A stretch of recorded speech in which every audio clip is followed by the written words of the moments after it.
এটা কি রকম কথা? অন্যায় হয়ে গেছে বলো, পুরো বলো যে অন্যায় হয়ে গেছে আমার। অবশ্যই অন্যায় হয়ে গেছে, নাহলে নেক্সট করে চালানি দিয়ে কেড়ে নেবো না।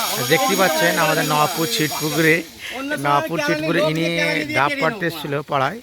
তো এই যে দাদা ইনার বলার বক্তব্য হচ্ছে আমাদের গ্রাম থেকে নিয়ে যাচ্ছেন আপনি হ্যাঁ, একটা কমসে অবশ্যই কম বলো, ডাব আমাদেরকে বিক্রি করেন, এমনি চায় না ওরা বিক্রি করতে বলে না আমরা এখানে বিক্রি করবো না, আমরা কলকাতা হাইওয়েতে দিল্লি রোড হাইওয়েতে বিক্রি করব। আপনারা দেখতেই পাচ্ছেন, দেখতে পাচ্ছেন আগে বলো, যেটা রেট সেটাই তো ও দেবে বলছে। দাদা আপনি কেন বিক্রি করছেন না, কারণটা কি? লাও আরে এটা বিক্রি লাও লাও না না এর কেন বিক্রি করছেন এটা বলেন কেন?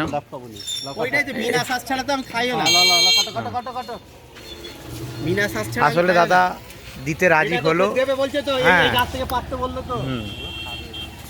দেখতেই পাচ্ছেন এই আমাদের লোকেশনটা নবাবপুর ছিটপুকুর, চণ্ডীতলা থানা অন্তর্গত।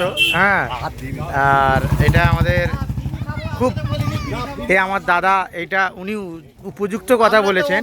হ্যাঁ, মানে উচিত কথা বলেছে দাদা। আমাদের দেশের জিনিস আমাদেরকে বেচবে না অবশ্যই। কেন? ভেতরি হ্যাঁ। বাসেন না, ভেতরি। আপনার কিছু বলার না, বক্তব্য থাকলে একটু বলার বক্তব্য একটাই, আমাদের দেশের মাল আমাদের খেতে চাইলে দিতে হবে। হ্যাঁ, টাকা দেবো না দিচ্ছেন বললে আপনি তো, আপনি তো কেলানি টাকা হবে। দিচ্ছেন সে বিনা যেই পয়সা, হোক।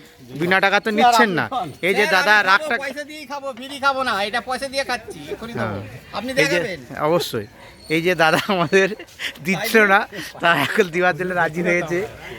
দাদা আসলে মেনে গেছে যে না এটা দেওয়া উচিত, পরে এটা সংশোধন হয়েছে আমাদের। তো খুব ভালো লাগলো এই জিনিসটা দেখে। এই যে দেখতে নিজাম মল্লিক সাহেব, হ্যাঁ এই নিজাম মল্লিক সাহেবের দোকান দেখতেই পাচ্ছেন সব এখানে ছিটপুকুর লোকেশনে, নবাবপুর ছিটপুকুর অন্তর্গত।